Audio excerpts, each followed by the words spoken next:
welcome back to EastEnders Weekly, your weekly podcast all about Christmas. Oh, jingle bells, jingle... Although, hang on, I'm going to sing it like Kim. Jingle bells. Not like Karen. Karen?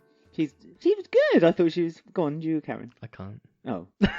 I just realised the Kim sounds a bit like Jeff Goldblum. Like, it's really deconstructed and kind of like... She's got Aretha deep inside her. So she's giving birth to Aretha. Soul. She's giving birth to Aretha Franklin. Maybe she'll call the baby Aretha. Or Frank. Whitney. Or Whitney, yeah. Or Mariah. Or Celine. all the divas. After all that, it's not about Christmas. It's about EastEnders, of course. Which that kind of was about EastEnders anyway, what we just talked about. Yes, it fits How, well. Meta, your favourite word of the week. It's my favourite word of life. Everything is meta. It is. We're talking about EastEnders, and we're talking about the episodes broadcast between the 17th and the 21st of December. And we had lovely Danny Dyer return this week to our screens. He did. He's a free man. He's out of prison. Healthy. He looked great. Prison life really did a good turn on him. Thicker. He's got a tan. He's lost a bit of weight. Yeah, looking trim. Got a new attitude. That's probably the bad thing that's come out of his time in prison. Are they going to change Mick? Is prison going to have changed Mick, and they're going to change him into like a bit of a Mitchell bad boy? I mean, we've always had the understanding from when Stuart's arrived that Mick always had it inside of him, and he did used to expose it, his evil, his bad streak, but he reined it in when he met Linda, which is one of the reasons why Stuart kind of fell out with Mick, because they were going different paths. But yeah, still want to know what Mick did that Stuart took the blame for. We still don't know that yet. Yeah, Juvie. And he even brought it up again in the episode. He said, still don't know. I did this for you, and we still don't know the crime that Mick had committed. It could have been just theft. Yeah, but it's something really petty, and Stuart's just been like stewing on it. Stewing Stuart. Yeah, but Stuart a lot happened to him when he was in juvenile prison. Yeah, we don't know if that's real, do we? Was he actually abused? Well, you think he used that as an excuse, but because that whole paedophile thing, like paedophile catcher thing, is like disappeared. Really, I forgot about that. Well, he got told by the police to stop doing it, but then that hasn't stopped Stuart from carrying on doing other things in the past. Very strange. But anyway, that was 6 months ago. It was 6 months ago. It hasn't time fly. I mean, he's been hit on the head quite a few times, Stuart. He has. 6 months. And I noticed on Friday's episode that there's markings on his head now that looks like a counter, like 4 lines down and a stroke across it. And from counting the lines on his head, he's been hit on his head 8 times. Sounds about right. Yeah. Walford Web, the website, made a really funny trailer of Stuart's time on the square. Yes. And it's basically just him being hit on the head and then his cross-eyed being choked, and that was it. I know. He's really had funny. A heck of a battering on the square. I think of any character that's kind of joined the soap, he's probably been the most beaten. But he's also handed out a good handful of beatings in return. That's true. He likes being beaten, though. He likes being punched, doesn't he? It turns him on a little bit, doesn't it? So we obviously had Mick coming out of prison this week, but there was a few bits building up to it in the beginning. Well, yes, last week, obviously, we know that he threatened Dylan to make a statement to say that Dylan was the one who did it and framed everyone else for the crime. But Tina's not having any of that. Tina doesn't believe that that's true. Tina says it's a bit too convenient for Tina. I don't think Dylan had it in him. No. So right, Tina. I think they're kind of trying to keep Tina involved a little bit, and perhaps this is in Tina's character, because last week, obviously, Tina was a bit upset that she didn't feel like anyone would trust her. So I think she's kind of using her intuition and being like, no, as in my detective Miss Marple innards makes me think that Dylan isn't that kind of person. Yeah, I didn't have it in me. No, I didn't do it. No. Protection. Poor Dylan. I'm assuming he's down the river somewhere. Well, assumption makes a fool of you and I. And Tina. But we also got answers to like Dennis's involvement in the shooting night as well, which was quite nice. Kind of. Well, not really. It's just going back to when he gave Dennis the St. Christopher. But he said, I told you to look after this, or whatever. No. He just said, I want it back. Oh, is that all he said? Yeah, he said, you know that pendant I gave you? And he's like, yeah. So I'm presuming Dennis just keeps it on his person all the time, because it's quite a quick transaction. Dennis, he's his mother's son. Yeah, money. £50. £50, and he gave it to him as well. You can buy a video game, can't you? That Michelle never let him have 6 months ago. I did worry though, because I thought, oh, hang on, Dennis, your cheek could get you in trouble here. It's happened once already this year with That's true, Jagger. Yeah. But so we still don't know why he was carrying that box of like knuckle dusters and. No, and also Stuart hasn't asked for the back either. No. Okay, maybe we won't get an answer to that then. It could be another loose end that we may never know. Another one. There is a reason why he wants that pendant. He is, because he's got his plans on Dot now. He's sort of seen that vulnerable side of Dot, and he's obviously... We know that Stuart from the past can sort of work people out by sort of watching them and learning a bit about them. And he's obviously cottoned on to Nick Cotton, and how Dot's obviously knows that Nick was horrible, but she let him in the house. So Stuart's kind of playing on that side of Dot, where... Yeah, the manipulation with her son. There's a few times when he's looking at the picture of Dot's son, and he's always been compared to Nick in the way that he's getting under Dot's skin and being able to manipulate her in order to let her welcome into the house. But Robbie knows better than that. Robbie warns Dot. Oh, he did for like 5 minutes. Until again, money got flashed before his eyes, and his turn was so notable as well. It's like he had this really stern angle. I know. Come on, Dot. Let's tell Stuart. Let's tell him to leave. And then Dot comes walking in and says, "Oh, Stuart's offered to pay for you to go to India to see your child." Oh, okay, then that's great. Yeah, bye, Nan. Yeah, bye. For God's sake, for half a second I thought, oh, Robbie's actually got a bit of backbone here, but no. Well, I mean, we know that Robbie is governed by money, because last week when he was at the choir, his face lit up when he heard that he was going to win £5,000. He made a, oh yeah, £5,000. I mean, things have got to be bad if you're written out of this choir storyline. Yeah, and then written out of the whole soap for the Christmas. You know, things are going on downtown. So he's off to India at some point. But so yeah, Stuart sort of works his way into... Well, he won't be going to India soon if he's going from Gatwick. That's true. Couldn't write that in, could they? Well, no, they couldn't. Topical news story of the week. Stuart works his way into living with Dot, because he gets into the house pretending that he lost his pendant that he asked Dennis back, and he planted it in her bag for life. Her bags for life. Her very pristine bags for life. I know. Like, she looks after those bags, doesn't she? All Minute Mart as well. She doesn't go to... Well, there were some Cost Mart ones as well. I mean, again, this is just a throwback. I miss when they could use an actual proper supermarket bag. Like when you watch the classic EastEnders, that's the first recall of the week. When you watch the old episodes, they have Tesco bags and Sainsbury's bags. Yeah, they're always popping to Tesco, but now there's Cost Mart and Minute Mart. But those bags were basically like they literally just come out of the packet. It would have been funny if she had like a Minute Mart bag, but it was like an old logo. Yeah, that would have been funny. That would have been a classic nice touch. Minute Mart logo or something to show that she really has had those bags. Early till late bag or something like that. Yeah. Like Neymar's face on it. Come get out.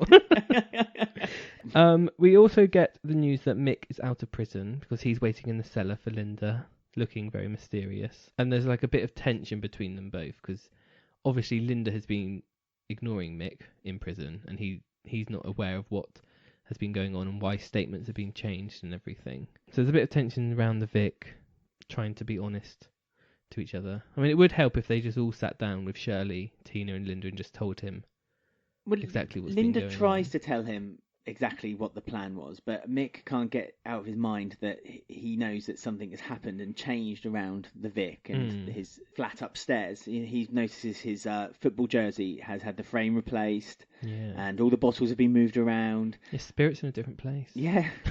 And then when he leaves the pub, he talks to Kim and Denise. Kim drops the bombshell that Stuart has been living in the Vic with Linda, and so he can't get over why has Linda invited him into the Vic.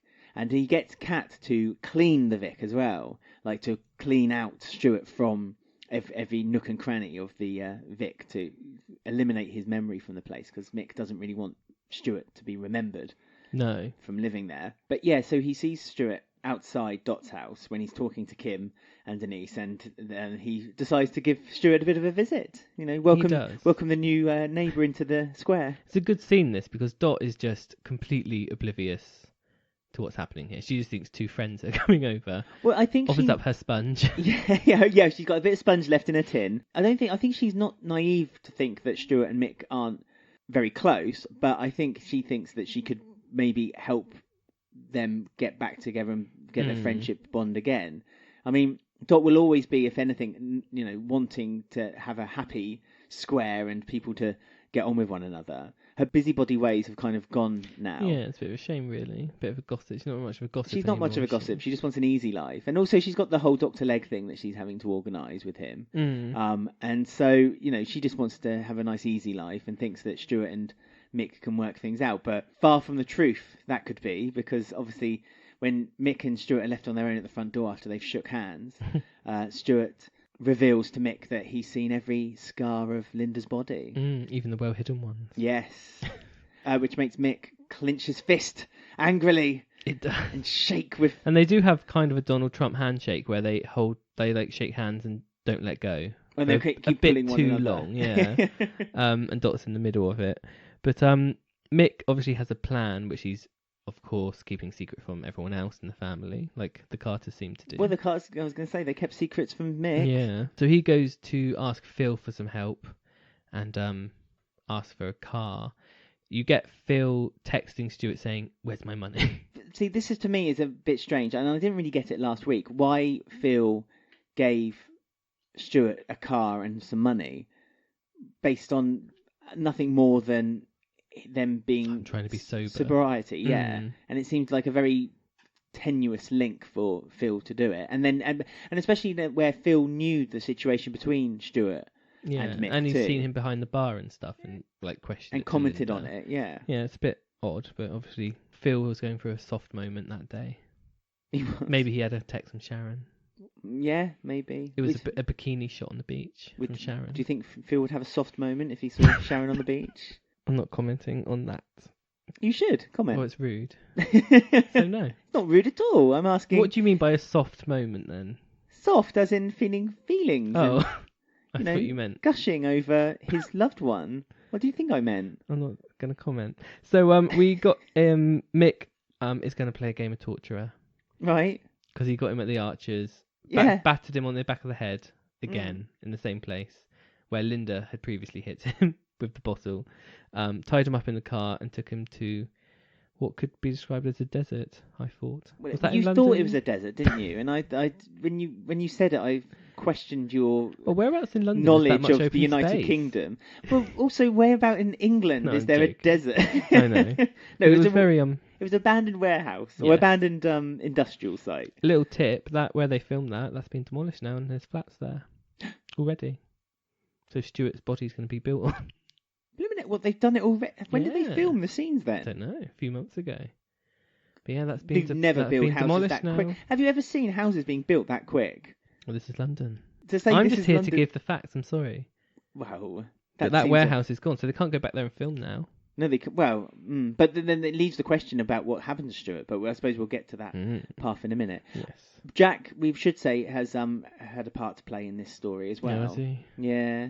He reveals that Stuart had been living on a square to Linda, which worries Linda because obviously Mick's been missing at the end of the week, and Linda's not really known where he's been, and no one's giving her any information. Phil's staying stum, and Shirley tries to push the information from Phil using her womanly charms, but unfortunately, Phil's not. No, he's not. Phil's a playing. hardened man. He is with his orange juice. He's not a soft touch. His then, is he? usual. His usual, yeah, usual Phil, orange juice. Half an orange juice. And a cube of ice.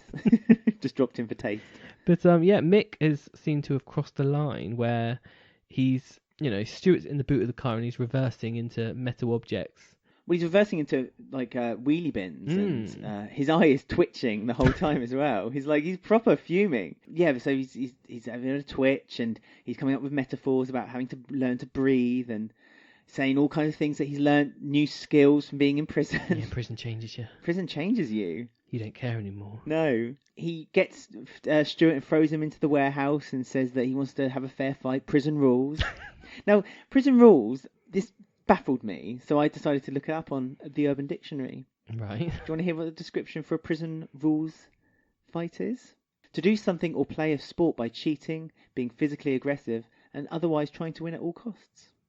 And he threw that crowbar at him. He did. I mean, Stuart was quite a broken... We haven't really seen this on Stuart. Normally when he's in a situation like this, he's all up for, fighting back. But he was apologising. He was asking for help. Yeah, but he'd been weakened down. It wasn't a fair situation. He'd been tied up, he'd been weakened, he'd been reversed into, as you said, a bin 3 or 4 times by a twitching eye Danny Dye, and he's basically been worn down. And also, I think the whole thing with Linda, I think when earlier in the week you saw Linda and Stuart looking at each other from over the square, he looked quite upset that Linda had betrayed him. I think he felt like, I think a small part of him thought that Linda did. He had a chance, and it was genuine. He could have the life he never had. Exactly, the life he thought he deserved, but Mick had taken away from him. So new hardcore Mick is also doing psychological games because he's saying about his Stuart's daughter as well. Well, he basically controlled the conversation that Stuart had with him about wanting to see every inch of his body, but he said it about Zara. So he said, "When I'm going to get Zara, I'm going to do everything." So again, this is not like Mick. No, I thought that. It's like, that's a bit weird thing to say. Mick's Mick's basically saying he's going to go and essentially, perhaps forcefully, sleep with Zara. Yeah, I thought that was a bit dark. Again, would it necessarily be something Mick? I mean, Mick has been wound to the edge, and obviously this is his unravelling now. But yeah, it just seemed a bit out of character for Mick to be that angry. And we obviously see him come out of the warehouse without Stuart with blood on his hands. Yes, a metaphor. There's blood on his hands. Nice. So yeah, it brings up the question whether Stuart is dead because he doesn't turn up for his roast dinner at Dot's. It wasn't a roast dinner. Wasn't it? It was sausage, gravy, and mashed potato. Oh, okay. And the reason I remembered that is because I was jealous of that dinner. But you can turn up. Stuart's not there. I might actually. But yeah, it brings up the question whether Stuart's dead or not. Yeah, and is Stuart now buried under a block of flats or in housing? Yeah, because like when the last thing you saw of Mick and Stuart, like Mick sort of looked at some weird like metal container thing or something. So we're assuming he put the body in that or something's happened. No, I thought he just left the body in this warehouse. He'd done what he needed to do. He couldn't have just left the body there though, because that would be like his DNA and everything would be over it. It's a bit. That's true. He can't be dead. There's no way. I don't think he's dead. I think he's just left him kind of just to die. So it kind of because Mick doesn't seem to care that he's could essentially get done for murder for real this time. For real, once you've been in prison, you just don't care anymore. No, I suppose not. The whole undertone of this story, from the Linda, trying to manipulate Stuart, to this week, has been that there's been Christmas songs being played. And do you think that they're trying to show that there's a shade and dark and basically this happy season where everyone should be, joyous and getting along and family should be together? And now Stuart has basically torn their family apart and they're using it as a kind of an undertone for that. Yeah, because every time a Christmas song was, and last week, every time a Christmas song was played, it was during a evil deed of Stuart's. Yeah. I mean, obviously, the last thing we saw, there was a Christmas song being played over Mick. So is Mick now the new baddie? Also, you think that maybe the torch has been passed over, transferred over? That is something I thought. I thought if Mick has killed Stuart, which we obviously don't know is yes or no to, does that change Mick's character? That's the thing. When a character kills someone, it's always that's why Phil Mitchell never kills. Yeah, exactly. I don't ever kill Phil. But if that may have changed Mick's character, and would that make him now in 2019 into a character where he's a bit more works for Phil maybe, but more confidently? It'd be nice to see someone who's actually changed by prison, because normally they just come out of prison and they're just fine. Well, they've been on holiday or something. Well, then but they say that prison's not a great time, but I don't think we've seen the last of Stuart. I think there's one more last thing to come from him this year to round out his story. Do you think it'll be this year? I think it might be next year now. Yeah, early by February at the most, I think, and then that'll be that, because that'll be nice. That'll be his 1-year contract. Yeah, that'll be the end. Yeah. But very interesting, very dark, and it's obviously going to take the Carters on a dark turn. I mean, there's been a thing announced today that a surprise visitor arrives Christmas Day for the Carters. Yes. So is it Johnny, Lee, Nancy, Stuart, Babe? If it is Johnny, will it be original Johnny? Or will it be I loved him, Johnny? He's busy in Hollywood. The original Johnny, not the second Johnny. The second Johnny is doing nothing. No, he's in doing a play, wasn't he? But I don't know what he's doing. I don't know if he's still doing that play. He's probably in pantomime. Playing an old lady with his old lady cardigans that he used to wear. And his glitzy jacket. But speaking of exclusive news, we've got a section coming up with lots of news for the new year.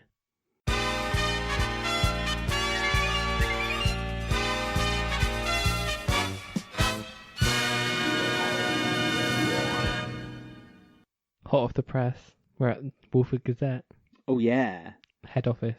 It's a little shed around the back of Chippy.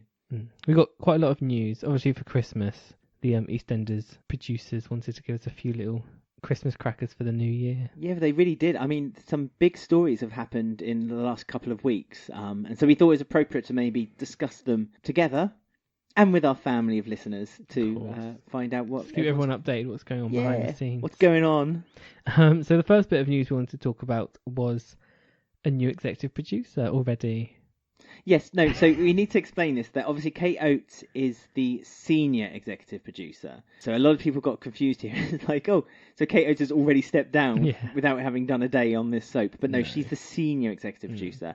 She's overlooking Holby City, Casualty and EastEnders. So each soap needs its own individual executive producer too. And basically everything that happens on EastEnders is Kate Oates' vision, but she's giving it to the new guy who is John Sen to then interpret her vision.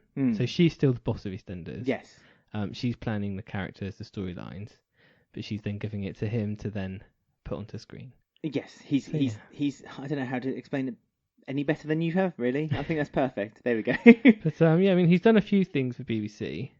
So he's done Holby and Casualty before. Yeah, and he's worked on EastEnders before too. Yeah, but just like a few episodes. Yeah, but so he's done the writing, he's done directing, and he's done some producing. But not with as you say, not with EastEnders in the last regard. But the other two he has. And Waterloo Road.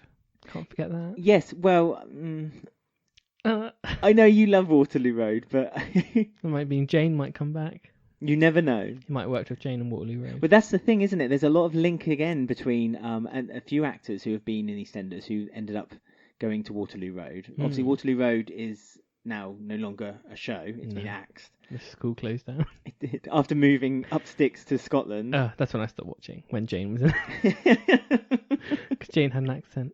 But yeah, I mean, hopefully it'll be quite a good mix of characters, Kate Oates and him working together. Yeah, I mean, I don't know whether John and Kate Oates have worked together before. She says that John's background makes him a really exciting appointment for EastEnders. I'm looking forward to working alongside him to create some unmissable drama in Walford.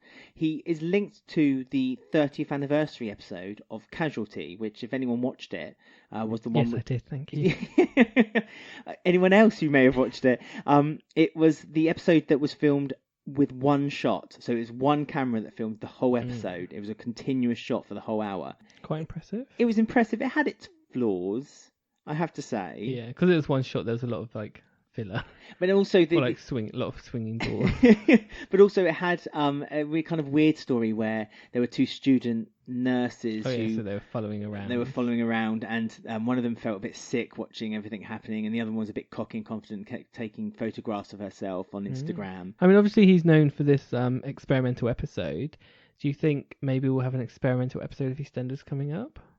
Well, that's what I think is Kate's hope, and that he's able to add a few twists to it, because that's one shot live episode.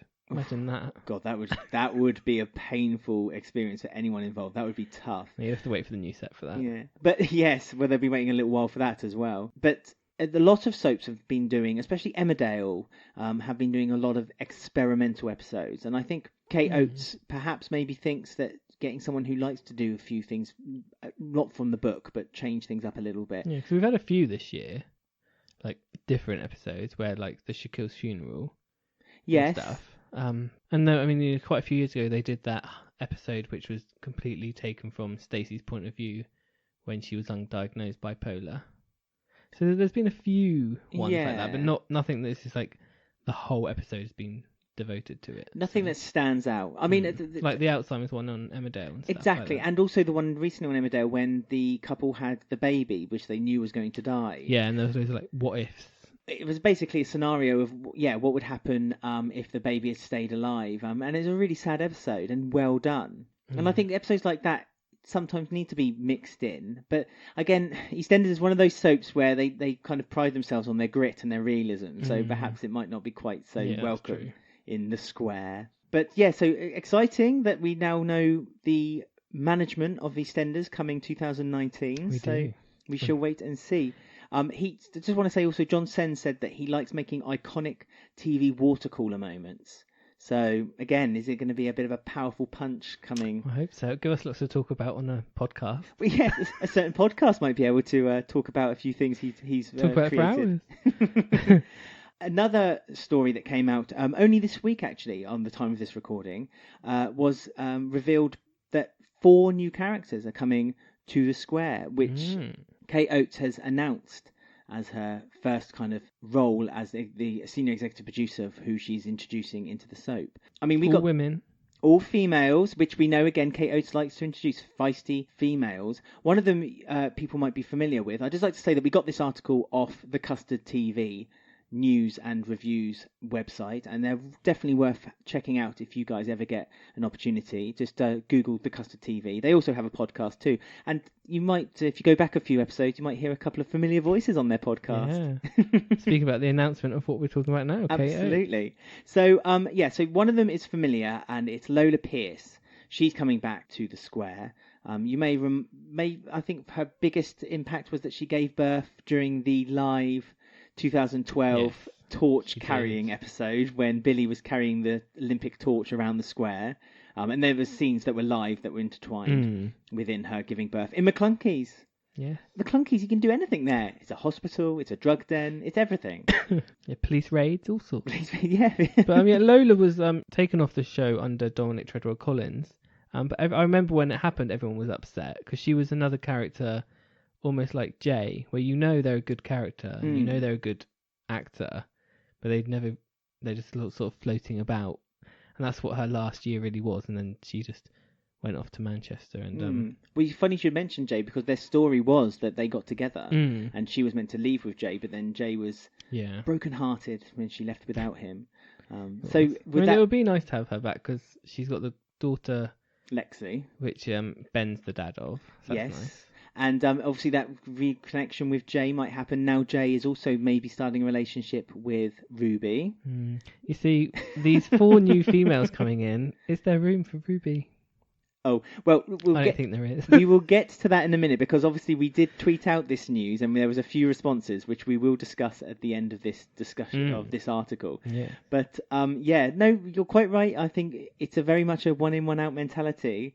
And I think funds can only be stretched so far. Yeah. So if you're putting in a new actress, who goes? Who stays? And you can't have you can have an all-female cast. In fact, I'd love that. That'd be really exciting. Well, that's what all the best characters on, especially on EastEnders, the ones you look back on, you think, oh, I love that character. They are mostly amazing females. So I'm quite happy.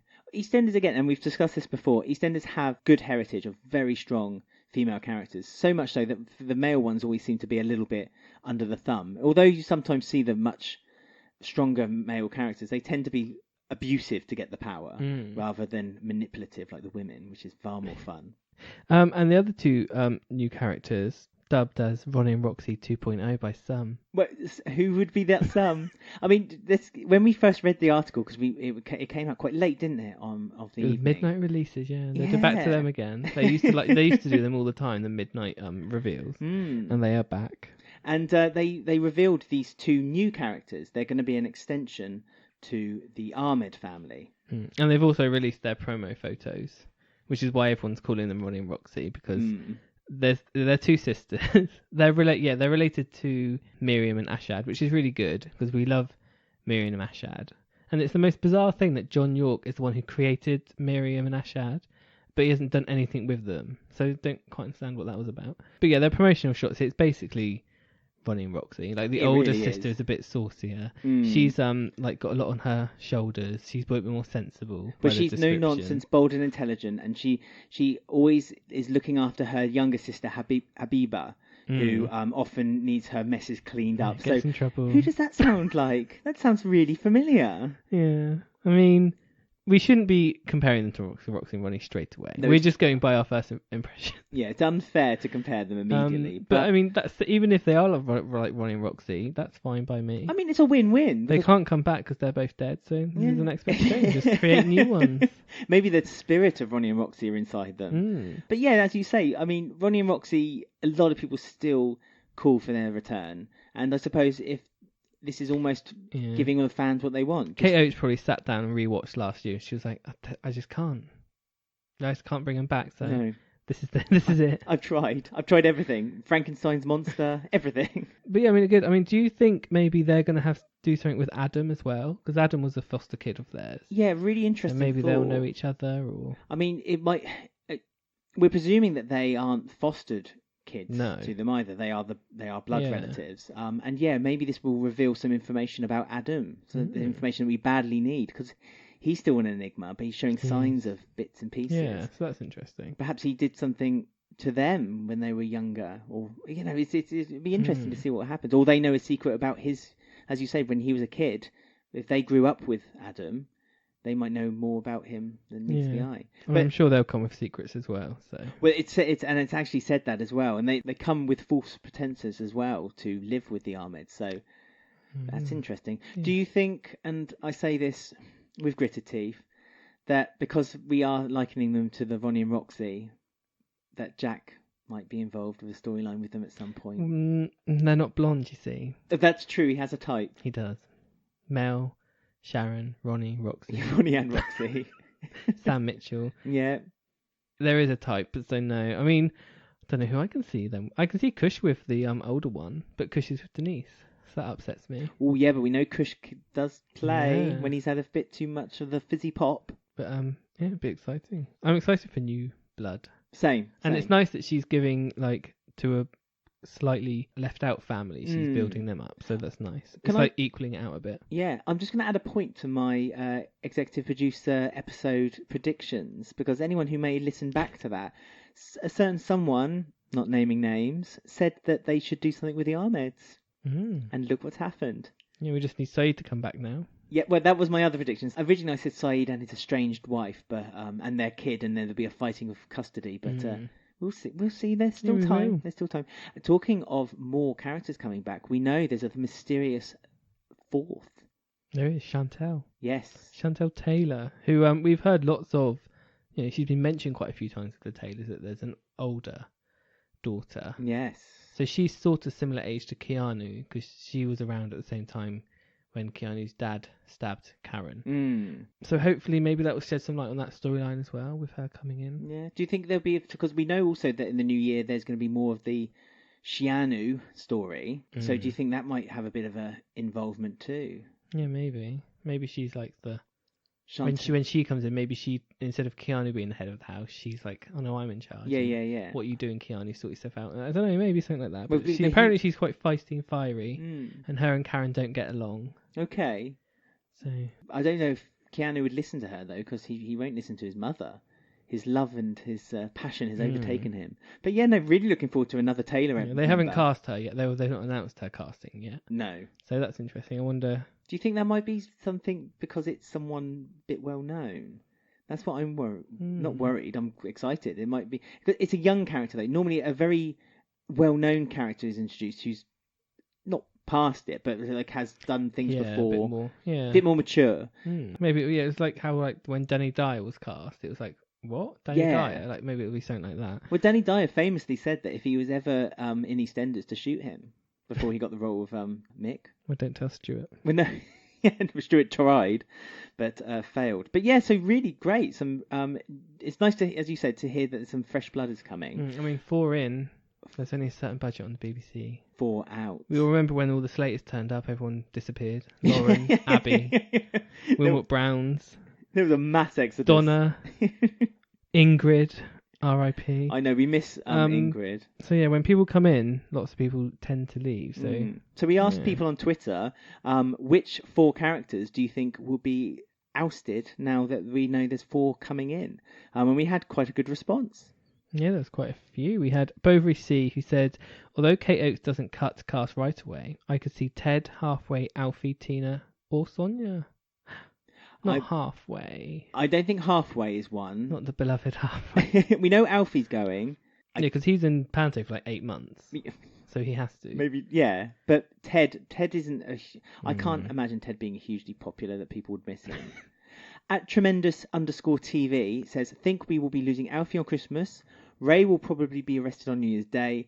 Dr. Leg is dying early 2019. I don't count Dr. Leg. I don't, because he's just been brought in. He's part-time. And Stuart might leave/die after Mick gets his revenge. Basically, John Yorke's 1-year plan, like all his characters in, all his characters out kind of thing. Apart from the main ones like Hayley, Mel, well, I assume. Kate Oates wants to do stuff with the Slaters. She said, there's things coming up with Jean, which tests her, something that she's never had to do before. And it'll be interesting for Stacey and Jean's relationship. No mention of Hayley. I mean, we love Hayley, so let's hope that... She doesn't die Christmas Day. No, let's hope not. Find out next week. And then a lot of people say, Katie said Ray most likely is everything with him and Mel will come to an end, and Stuart, who might possibly die. At Tam Trainor 96 says, out Ted, Tina, Robbie and Mo.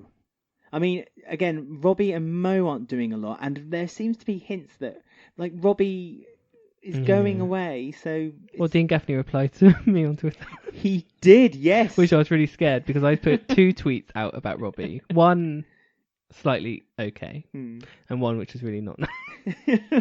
But he replied to the nicer one. Thank God. And he was pleased with it as well. He said, thank you very much.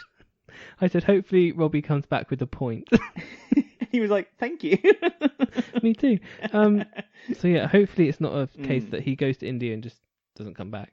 Maybe. Well, we don't know with Robbie because I mean, what has he done? Let us know, Dean Gaffney. Yes, you're listening please do.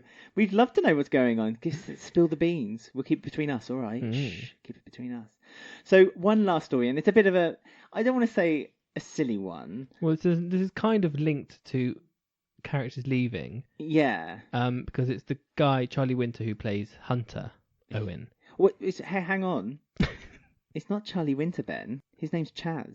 And he's got a new 3-minute freestyle rap video called Cheeky Chappy Flow. Apparently it took under an hour to record. Who'd believe it? Watch the video. You, I swear you will be gobsmacked. Dressed in black to my knees. I mean, That's one of the actual lines. Well, let's hear a little clip of it right now. Listen to this, she wants more and more, but I ain't Oliver Twist, man, I'm dressed all black, head to knee. Gained a little buzz, this was meant to be. You man know the saying, you are what you eat. That's why there's white crepes on my feet to step to the beat. In a Canada Goose fam, watch for police. I got the moves, man, watch out for me. I mean, we have to appreciate there's real talent there. It's a real artist. People on the comments section of YouTube on his video have said that it's sick and fire. I call it cheeky. And this sound is unreal. Like actual comment? Yeah. Oh. I don't like the name of the song either. Cheeky Chappy Flow. I know. It doesn't really flow. Like Cheeky Chappy Flow. He's a cheeky chappy and he's rapping with the flow. That's what he means. I mean, he started up his own YouTube channel. Which is an instant alarm bell for, hang on, BBC don't like you doing your own independent things. No. Because Jacqueline Josser, who played Lauren, she had to wait like 6 months before she could launch her YouTube channel when she left. Yeah. Because she was under contract and she's not allowed to do it. Only certain actors like seem to be able to negotiate contracts. Like Mick, like Danny Dye seems to be able to, and Jake Wood, yeah. But normally, you know, if you have your own YouTube channel, like he has, it kind of hints maybe if he's leaving or not going to be in it soon. With the reason we're linking this is because there's been some photographs leaked of a storyline that's happening in 2019 where and it's been said it's a teenage character is murdered. Found by dog walker. Yes. Who looks like Aunt Babe. 5 in, 5 out. Yeah, and they've been filming it under a tarp so people can't see who the person or persons, let's not presume it's just one, has been murdered. It'd be a shame if it's Hunter, though. I think it'd be... Well, no, because Hunter... seems to come out of nowhere in the next 2 weeks for this to happen. It seems a bit like, what? And also, he's Steve Owen's son. And in a way, I liked that there's a character that could someday come and be Steve Owen II. Yeah. I agree. So But it does ring alarm bells that he's released his Chaz YouTube and his single. I mean, check it out, guys. Just go to YouTube and put Chaz Cheeky Chappy Flow, and you can hear the whole song. That snippet is just a small portion of what you can enjoy from his vocality. But yeah, no, so good on him for giving something new a go. But the reason we bring it up is just slight alarm bells, possibly, for his character. Something could be happening, because if he was on a 12-month contract, he arrived in February. Mm-hmm. Leave January, February. So yeah, we will see. But, we will see. That's all the Walford news that we have at the moment. We're going out of print now for Christmas, so there won't be any new news for a few days. But yeah, if you guys have any news that we may have missed or have any opinions on any of the articles we discussed, go to our Twitter at EastEnders Week, our Instagram at EastEnders Weekly Podcast. You can email us eastenders@gmail.com, and you can also find us on Facebook just by searching EastEnders Weekly Podcast.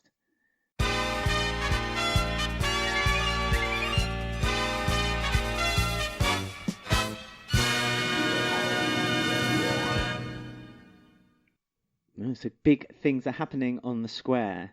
They are, but not with Big Mo and her machine gun. No, that's happening. Oh, what film's that? Hellboy, yes. She works in the fish and chip shop. Oh. She has a machine gun behind her. Is it Beale's? Will Jane appear? So we're going on to the ongoing story of the choir, but it's kind of turning into a Jean and Ian romance thing. Yeah, and also it's set up of other storylines, so they're kind of using the choir.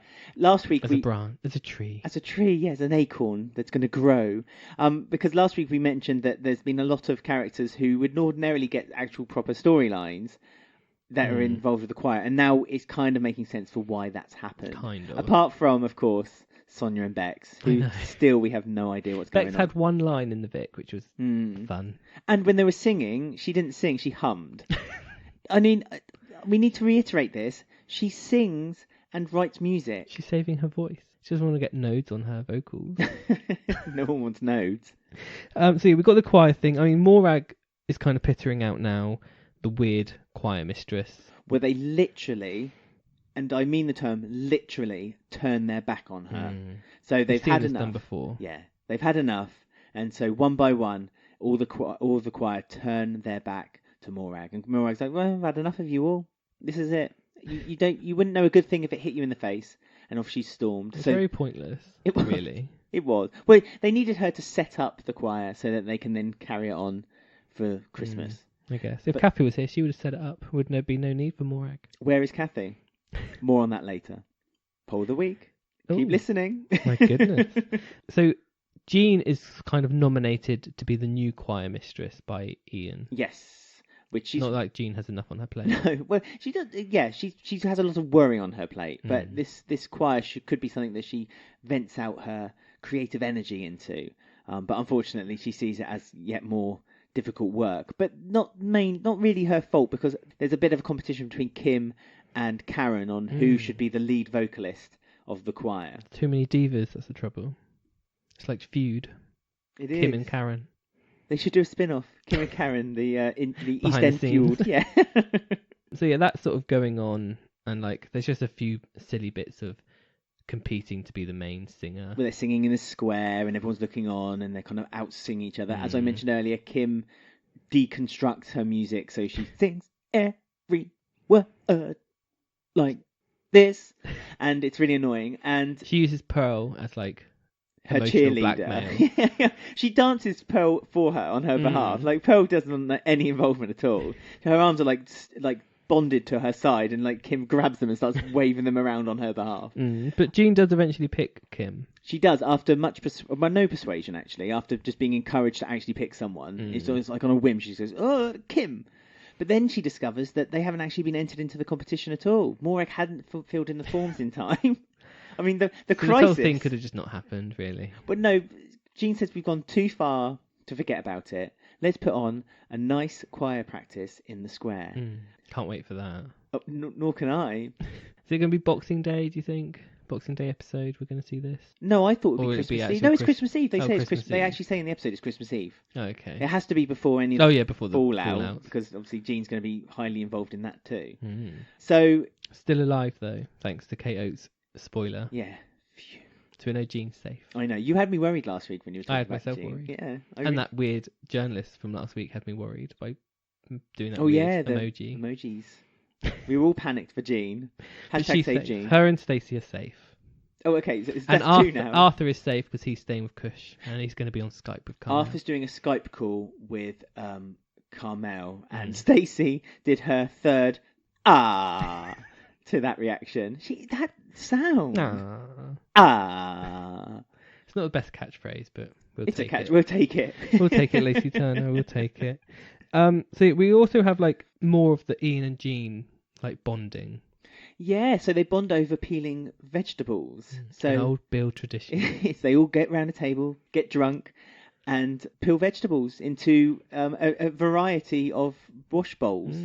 I mean, I don't know if I've ever spoken to you about this before, but Americans, any American listeners out there, think it's really weird that English people, British people, have bowls specifically to put in the sink to wash up plates and mugs and stuff like that. It's a very British thing. America don't do it, apparently. Get chips, do you? Well, yeah, we don't put it directly into the bowl. No, that'd be weird.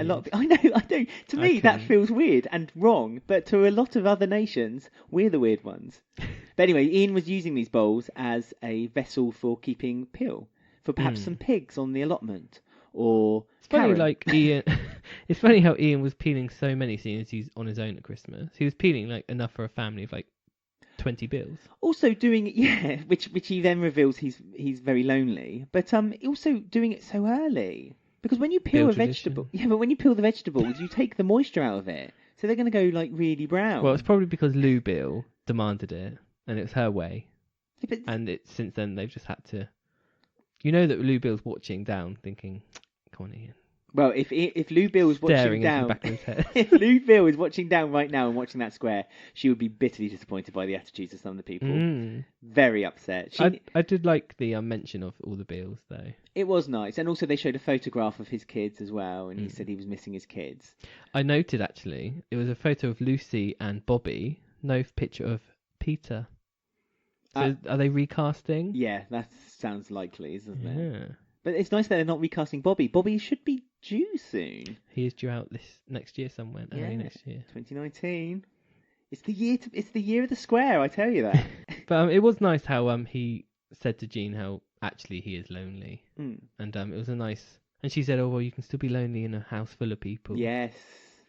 So they're bonding over their sherry. I mean, Kush made another reference to the house being crowded, and that Martin had mentioned it as well, while Stacey and Max were rekindling their friendship over a cup of tea and coffee this week.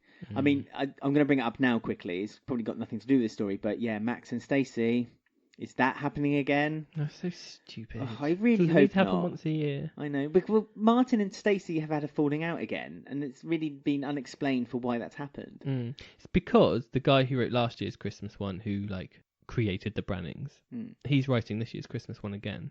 So obviously he's like shoehorned it in because it's his again, thing. Copy and paste. Yeah, it's his thing. But because they kept mentioning like this time of year, they always think about him, Bradley. Don't think about Abby.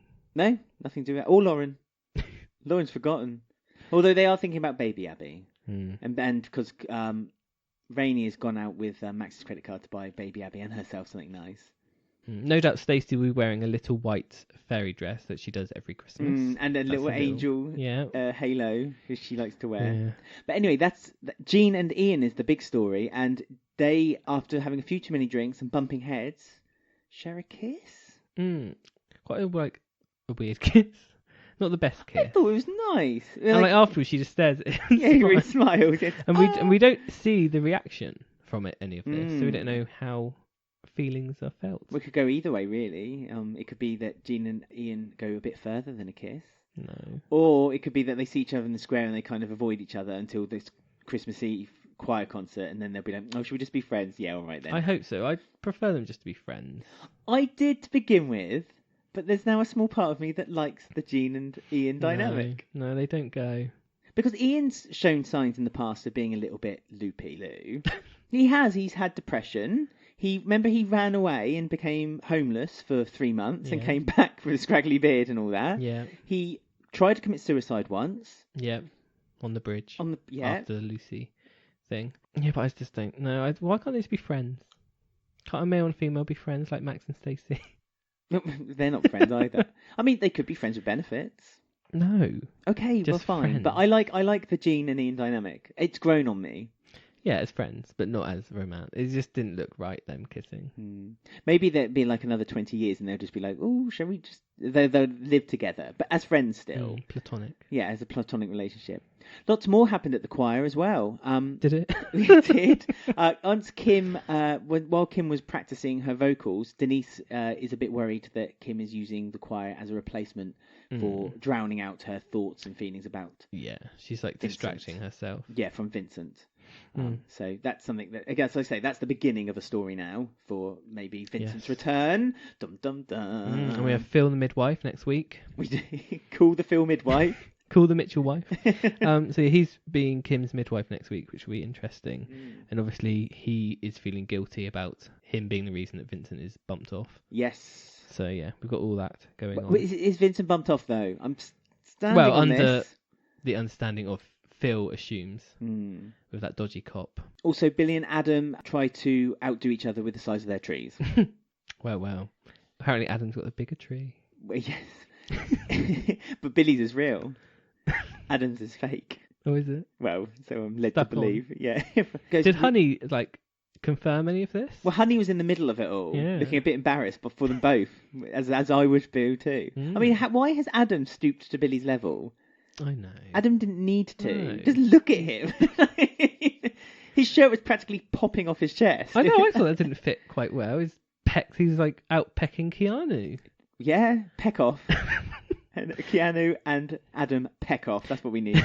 Do you think Honey's loosened up a bit in the bedroom since she's with Adam? Because Billy had a few complaints about her. You know, her socks were rolled all the way up and her top button all up to her neck.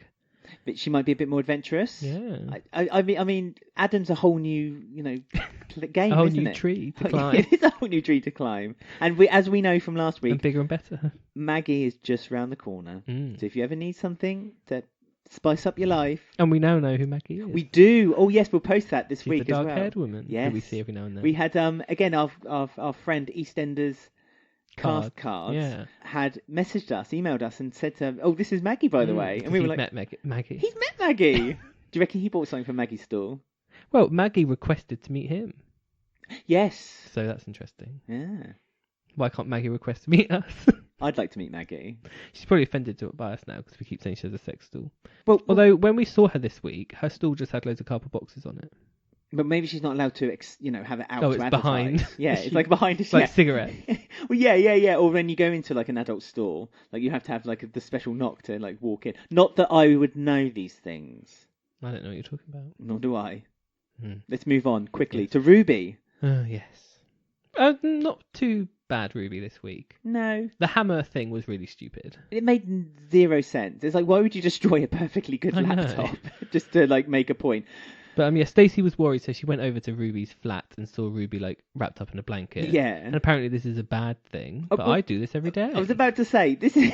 As soon as Stacey said, you really shouldn't be like wrapping yourself in a blanket in a dark room. Have you met Ben?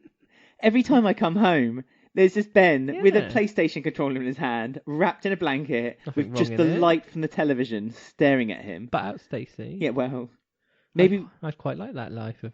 Would you like me to give you a hammer to smash your PlayStation 4? No? Okay. But yeah, it was a bit over the top, Stacey, to smash... And Ruby was like, well, it is my work laptop. Nah, smash up. yeah, just do it. She opened the door and Stacey was there with like a hammer and smiling at her.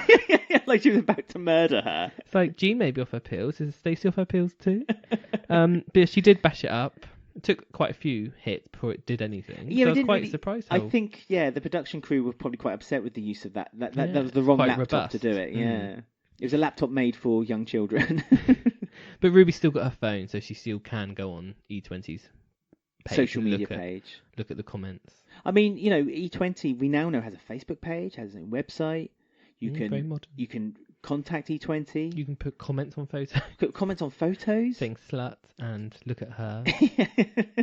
I mean, they do need a moderator if they're going to have something like that. So, but again, was that Woodward's job? Do you think? Oh, perhaps. And they've not replaced him. No, Billy's replaced him, and Billy hasn't got a clue how to use a computer. Remember, when he ordered like 100 crates of champagne to the Queen Vic. So we know that Billy's not that competent on computers. Also, does Sharon know that there's an E20 website? Because as far as I'm concerned, Sharon knows nothing what's happening. Oh, with that Sharon business. can barely send a text. That's because of her nails, though. But yeah, I mean, we had quite nice scenes with Jay and Ruby. He was being quite nice to her. Yes, Jay gave gentle Ruby... flirting. That's what I'm calling it. Gentle flirting. Gentle tenderness. He gave her an offcut from Billy's real tree. This tree kept changing. It did. Every shot, it was a different tree. And as you quite rightly pointed out, the tree was then decorated at Ruby's house right in the middle of the flat. So everyone had to walk around it to get so stupid. No presents under the tree for Ruby. New laptop. She needs Imagine one. if Stacey buys her a new laptop. With antivirus protection, so she can't go on the E20 website. And the background of the desktop is a picture of her at E20. With a glass of champagne. Don't you like it? Ah. But it's quite. I mean, I am quite pro Jay and Ruby as a couple, but obviously with the news of Lola coming back, it kind of thinks like, oh well, obviously Jay and Lola are going to be a thing, so it makes this a bit redundant now. No, I quite like. I think they need to give it a bit of time so that they can finish the Ruby story properly. But it would be nice to have a bit of a kind of love triangle between. Yeah. I suppose there is a love triangle already happening with Billy and Sharon. And Louise. Billy and Sharon? No, Louise, Sharon and Keanu are Oh, like yeah. a triangle there's, thing. yeah, there's loads of them. There's a few triangles. Well, no, the Sharon one is like a pentagon. Yeah, it's Oh, yeah, Sharon, Phil, Keegan, Louise, Keanu. Yeah, 5. Yeah. It's a pentagon. It's a love pentagon. Enden. Gun. I was just going to say, I think it was a slightly missed opportunity where he said, oh, I heard what you said at the Vic about what happened to you. And he didn't want to kiss her. And she said, well, I'm not going to accuse you of it. Yeah. And he said, oh, I know how you feel. And she said, well, you wouldn't know anything like that. And it's like, that would have been a nice opportunity for him to say, well, actually, yeah. by the way, I'm on the sex register, but because he needs to tell them. And I think that would have been a good opportunity to maybe say, actually, I do know how you feel because I've been accused of something. But then he's been at the receiving end of it, hasn't he? Yeah. Think about it. He's been at how Ruby's been, but then he was wrongfully accused. He was innocent, yeah. But he wasn't innocent. He did. Well, but he didn't know, yeah. He didn't know, yeah. But I'm assuming that's going to be like, is Ruby going to judge him when she finds out? And it's going to be a bit like you shouldn't judge because, I don't know, it's a bit of an interesting dynamic for it to take. Yeah, again, the story, this kind of goes to an article that was posted yesterday about John York and how he's laid the foundation work, and he has with a lot of stories now. It feels like we're at the time now, after Christmas, for the handover to take place. You can see the handover now. We're ready. Yes, we're ready to go. We are. And I'm ready for Ruby to go. And you know what I'm ready for? A little bit of a game. Oh. Do you fancy a game? You on the game? Everyday love. Pat Butcher style.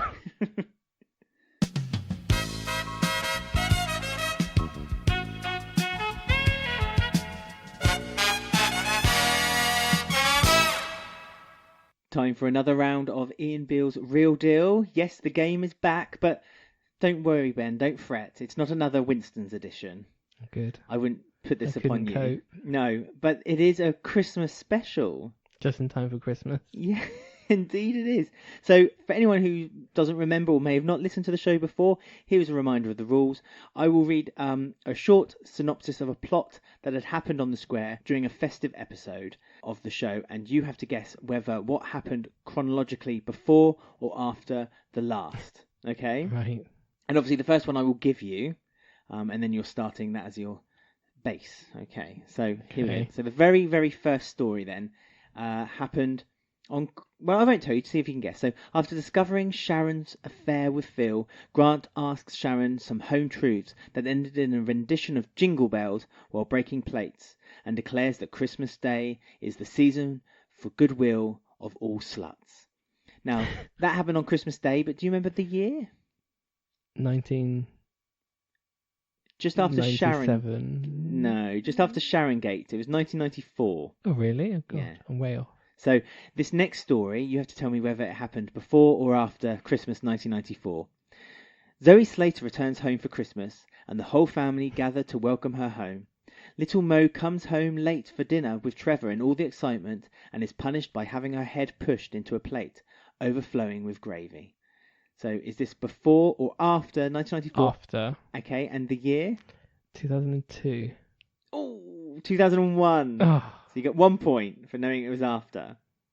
That was quite an iconic story. A lot of people remember that, and very, very uncomfortable to this day to watch. So I can't imagine after you've had your Christmas dinner, sitting there watching that, feeling a bit sick for I poor love little a face Mo. full of gravy. That's how you eat anyway, isn't it? You just stuff your head on the plate and eat it. So, story number 3. Mick Carter discovers that Dean Wicks had raped his wife Linda, and upon discovering the news, crashes Dean and himself into the dinner table. To try and stop the fight, Shirley drops the bombshell that they are, in fact, brothers. So, did this happen before or after 2001? After. Yeah, year? 2015. Nope, 2014. One off God's sake. again. This is when Shirley was the stop! You're brothers! And they I thought it was all during the 30th anniversary, but obviously not. No, the 30th. Yeah. No, it was another story. Quite a famous one. I know. Someone you perhaps should have known. So, story number 4. Is this before or after 2014? Cindy Beale gives birth to Stephen Beale whilst married to Ian, but it is revealed that Stephen is not his, but in fact Simon Wicks's, which causes Ian to attempt suicide. Now, this actually happened on Boxing Day, but do you remember the year this happened? And was it before or after 2014? Before, obviously. Well, Stephen might have been 3 years old when he got No. caught in the fire. I'm trying to work out dates now. It's really difficult. It's 89 or 80. Yeah. What are you going to say to me, Ben? 89. Boxing Day 1989 is correct. Oh, good. 2 points. 4 out of 6. You're doing all right. So this next story, before or after 1989. Masood and Phil are trapped inside the B&B when Zainab's controlling husband, Dr. Youssef, who had lit the building alight, is screaming outside. Everyone has been rescued apart from her new husband, who has been burnt to death in the building.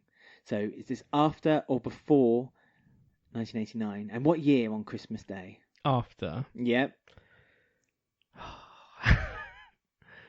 It's 2009. No, 2011. Oh, really? Yeah, 2011. Oh, I thought it was before then. No, Okay. No. So yes, Zainab it's a really good scene when Zainab's screaming at the top of. I mean, that actress, she can scream.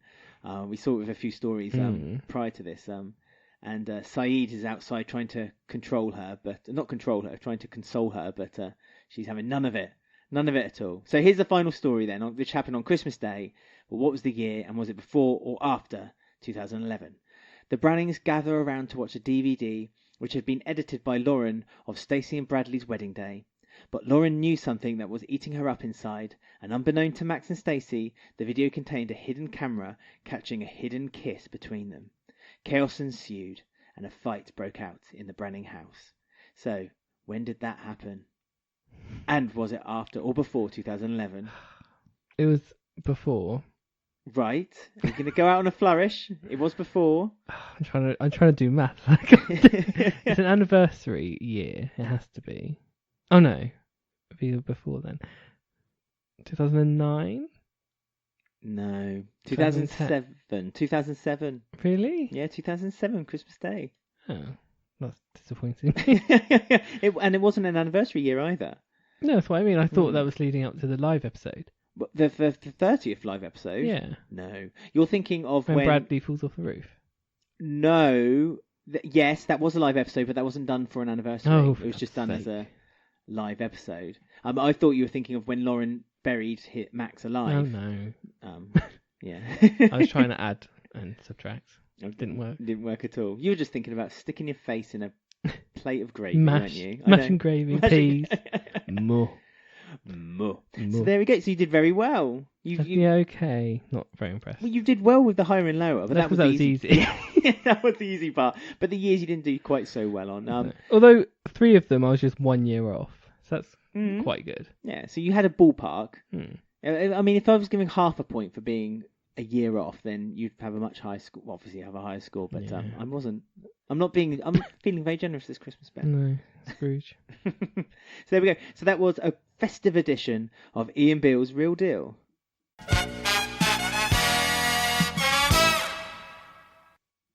Some classic Christmas episodes in that game. And talking about classics.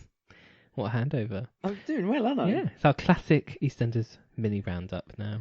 Excellent. From Drama.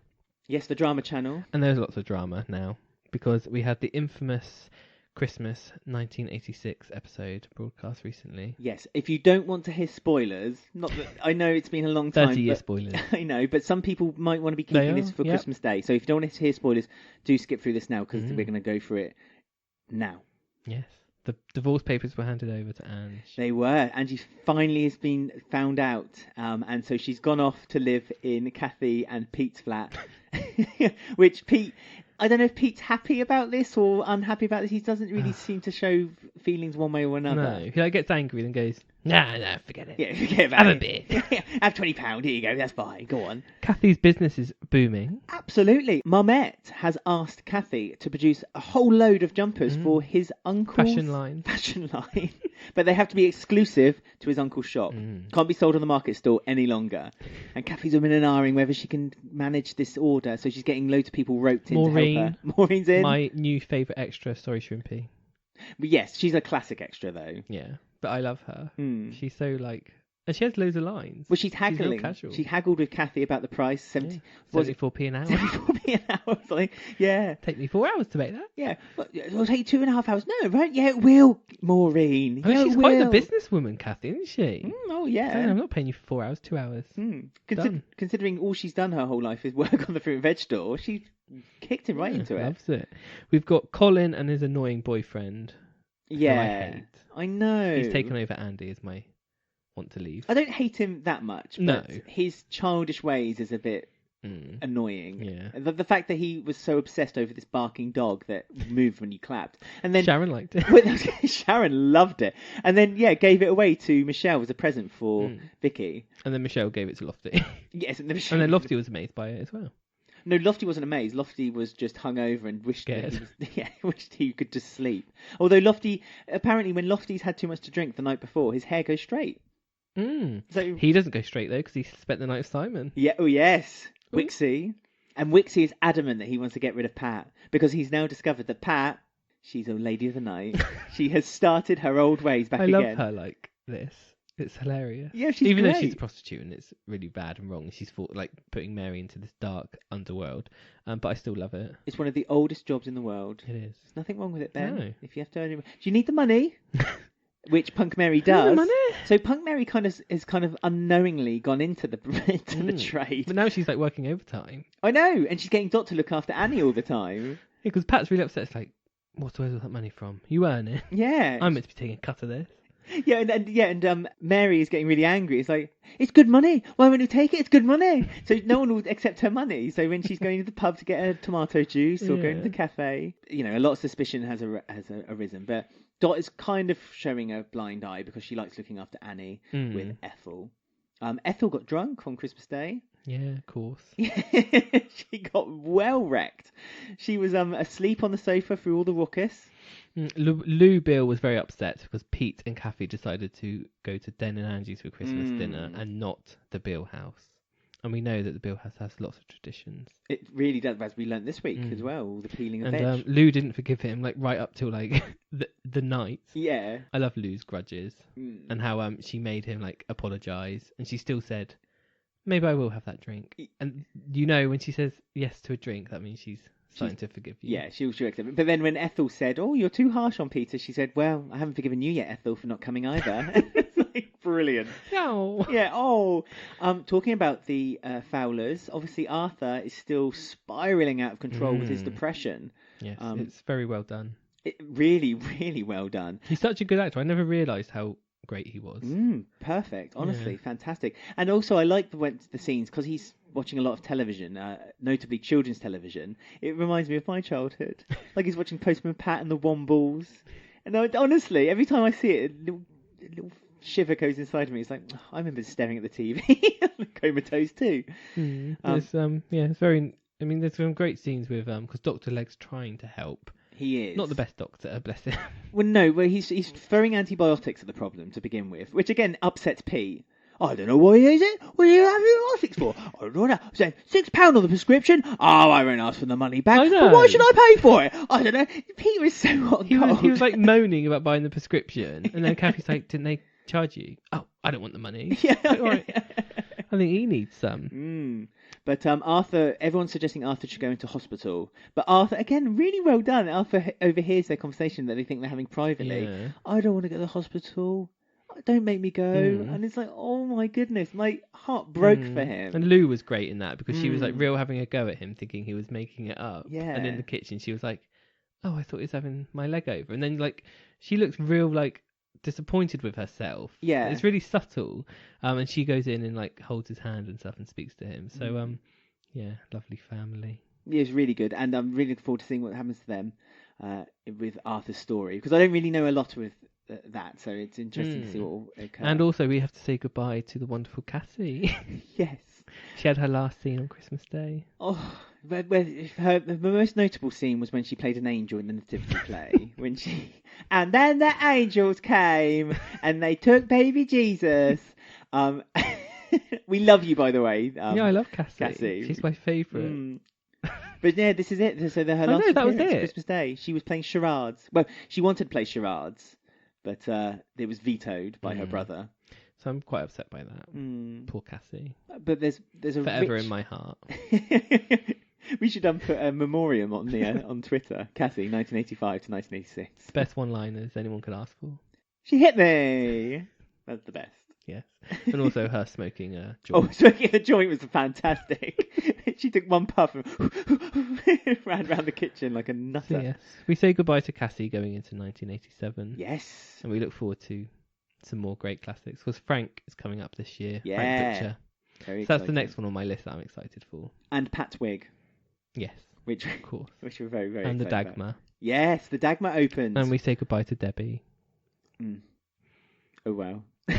Oh, she has kind of lost her way now. They've not quite recovered her character from Andy's death. Yeah, well, she's still really depressed, isn't she? And like, I know but she was never like. You have to remember, her and Andy broke up, then got back together again. They never married. There was really a tempestuous relationship. So I don't know. She was very feisty, but yes. So she's going. So that well, more classic to come then. Yes, but that was the Christmas episode extravaganza. Yeah, because we can't discuss Christmas on this episode. So. No, not yet. Not till next week. But yeah, going back to 2018, we've now got the Slater storyline, and the ongoing scumminess of Alfie continues. Yes, quite right. I mean, staircase has been installed incorrectly. Yeah, but he's done it the wrong way around. It's the first signs of things going wrong. Is someone going to rush down the... Oh no, it's got fixed though, hasn't it? Oh, I presume so. I don't think they would have just left it. I was going to say on Christmas Day, is someone going to run down the stairs and like trip or something? Well, no, didn't he say that they were building the staircase into a wall? So like it's like the last step, the curve goes into the wall rather than out from the wall or something like that. Well, surely that's easily fixed. You just move the banister up a little bit further up. It depends how rubbish the builders are. Yeah, true. Is there a banister? Is there planning permission? Did he eventually go to the council and show them his cardboard box? Does Janine know? Does Janine know? Will Janine return and then knock it down? And so this whole time has been wasted. Well, yes. Scummy Alfie is just... I mean, this really has been the week where there is no going back for Alfie's character. We've said in the past that Alfie's character has had to do a lot to get any redemption, and he's not shown any signs of trying to do I mean, this. he's always been kind of scummy since the fire incident. Because during that fire incident, he saved like his photos of his family, but let everyone else's burn. Yeah, and it's like that's really like crummy of him.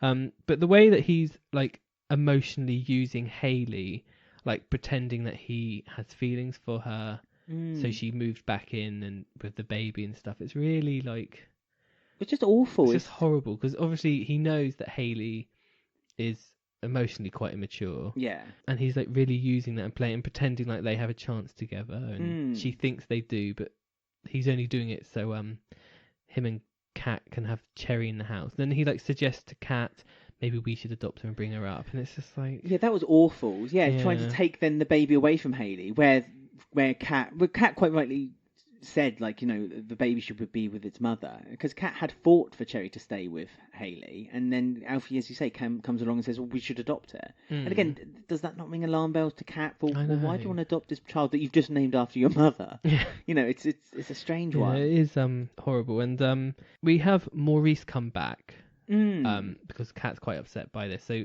Alfie seems to track him down and bring him back, and he says, oh, I was drunk, I was making up, your dad didn't know. Yeah, about you, Harry, and the reason he did it was because he didn't like Charlie. Yeah, he didn't like Charlie very much, and he just thought he had a bit too much drink and just wanted to get revenge. I mean, like, what? Yeah, do you think Alfie's paid this guy to say this?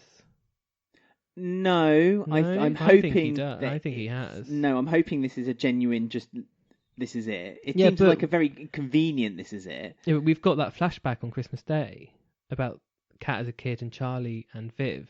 That was a nice touch, by the way, because you saw a photograph of the actors who were actually playing them when they played the younger selves. So there must be more to this, because that must be what this flashback is going to confirm.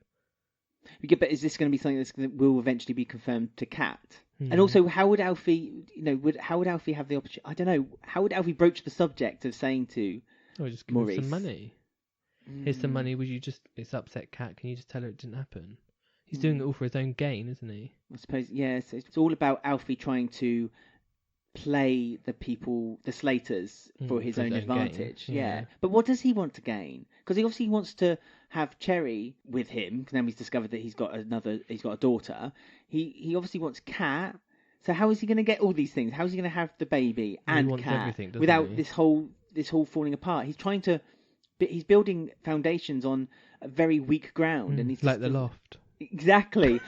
It's another metaphor by the writers of EastEnders. It is. We must say that Kat did come face to face with the man who she knocked over in the square as well, with a brilliant scene when they go walking in and they're you! And Kat's like, what? And then starts running around the cafe and then runs away. I did love that scene. It was good, and I'm assuming a bit more is going to come of that. No, I think that definitely, I think, is the end. We know he's okay, so he's okay. She's not done anything wrong. Yeah, I mean, she didn't even hit him, did she? She just kind of swerved around him and kind of dodged out the way. Not really sure. That was all a bit of a blur, that episode, because I was so angry. I mean, we also under the assumption Jean's getting very stressed, and like a lot of the Slaters are noticing like how she's seems a bit unhinged. She catches Hayley and Alfie together in the kitchen. Yeah. So she knows that they were about to do something because Hayley wanted to sleep with him and he sort of said no to her. And then that's when she wants to tell Kat when she comes to the door. She storms out crying. Stacey sees her crying and they sort of talk and think, oh, I think Mum's got a few problems. Yeah, I think Jean panicked. I don't think she wanted to tell Kat. I think she's trying to find a way of stopping it getting discovered, because I think Jean would be happier to keep it suppressed, even though she kind of says, I want everyone to know. I think she wants to. She's real torn, isn't she? Yeah, so she's trying to stop Kat from walking through the door, which was a bit weird because obviously Hayley wasn't there anymore. Why was she trying to stop Kat from walking in? Alfie constantly also throughout the week says, do you trust me, Kat? And asks her, do you trust me? I need you to trust me. I'll never let you down. I need you to trust me. So again, trying to get Kat to be on his side. So when this revelation does come out that Kat potentially would take Alfie's side and see that Alfie wasn't to blame, it was Hayley. So again, pushing Hayley under the bus. So Alfie would do anything just to make sure that he is okay and he is all right. And another person he pushed under the bus, as you were touching about, was Jean. Because Stacey sees her pills are in the bin, and she looks to Alfie and says, "Oh, well, she's not taking her pills," and he says, "Well, you don't know that." And then it randomly ends on a duff on it. So is it hinting that Alfie has now thrown Jean's pills away to make her look like if she does admit what's happened, they can blame that? But that's a really scummy thing. No, it's a really bad thing he did there. Messing around with her medication. It's really well, making a mentally unwell person look mentally unwell. It's a nasty horrible thing to do. So I'm guessing that is what he has done. He looked guilty when they found them when they found the pills in the bin. So yeah, I'm presuming that's So this is what I mean. Alfie, there is no redemption for Alfie. He obviously slept with someone else. I mean, he's not murdered yet. That's the last thing of a character. But he's almost done manslaughter once, and by the looks of, I suppose it's indirectly his fault if when the storyline happens at Christmas where the collapsed loft. But we don't know. We're theorising, obviously. Yes. This isn't spoilers. Oh no. But we're assuming that's what's going to happen. I don't know if someone's going to die under the influence of him or something. I mean, it's exciting. They released a more extended trailer, didn't they, for Christmas? And as much as Cat's Jiggle. Cat's Jiggle is fantastic when she's shaking and her arms are like 90 degrees from her body. I'm a little bit more excited about Christmas than I was, say, 2-3 weeks ago, because I think the fallout is going to be epic. We've been waiting a long time. Yeah, and the Christmas and the New Year story will be the good place for them to then have a clean slate, no pun intended, to then start the handover for the new year. So yeah, it's going to be exciting. But there's no way that Alfie is going to return. So as I alluded to earlier in the show, we had a poll of the week, which we have every week on Twitter, which we post on Monday's episode of EastEnders when it's broadcast in the UK. And this week we asked what's happened to Kathy, because she's not even sent a postcard to Ian or anything like that. And she's been gone for a month. And we said with one suitcase. With one suitcase, a smile, and €200. And what has happened to Kathy? The options we gave is she's having a European holiday romance, helping Santa in Lapland, becoming a secret assassin, or faking her own death again. Can you guess which one was the most popular one? Faking her own death. It was, yeah. Oh, and it was. By a long margin. It was over half the votes was faking her own death at 51%. Second was European holiday romance. Third was become an assassin, and only 13% believes in Santa. Ben, makes me very upset. Is that 13% of the world, or just this country, this fine country we live in? Thank you for everyone who voted. We also had a few comments from people. At Vin Cornelius, hope I said that right, says she's setting up her own food blog and went on search for the best cheese and pickle sandwich in the world. I mean, I'll be up for that. Yep, she's on Instagram taking photos of all her food. Of her pickles. At Tremendous_TV said she's in Portugal. Have a feeling she may come back with Ben. Fingers crossed. Yes, I hope so. It'd be nice if she came back with a character. Yeah, come back with Ben and Ben's new husband. She's pulled them out of the ground like a turnip. At Matt19020 said, got to at least get her back for Dr. Leg's funeral along with Lofty and Punk Mary. Yes. Certainly does. And at EE Sprite says, none really, because she was completely background. Masood does not even care. Sharon, on the other hand, I am not over, and not being with Denny, completely unrealistic. Maybe both women have been kidnapped by Panto Gavin. Yes, I went there. And no, I hope it's not true. Oh yeah, they got a link. Could be Gavin. Gavin's back on the scene. What with Wilmot Brown? Yeah, they're all at it. They all want evil Kathy. Old men. They all want Kathy. Lovely. You can, as I say, you can find us on Twitter at EastEnders Week, where you can comment and message us. You can also find us on Instagram at EastEnders Weekly Podcast. Facebook, just search EastEnders Weekly Podcast, or you can email us eastenders@gmail.com. And Ben and I obviously wish you all a very Merry Christmas, and we'll be back on before the new year. Where we have all the secrets and revelations. Well, it's the big Christmas bumper episode. It is. So look forward to that. Oh, I've just noticed, you know that dodgy guy who's renting our spare room? Oh yeah, the bald one. Yeah, his dinner's getting cold. He's not come home for dinner.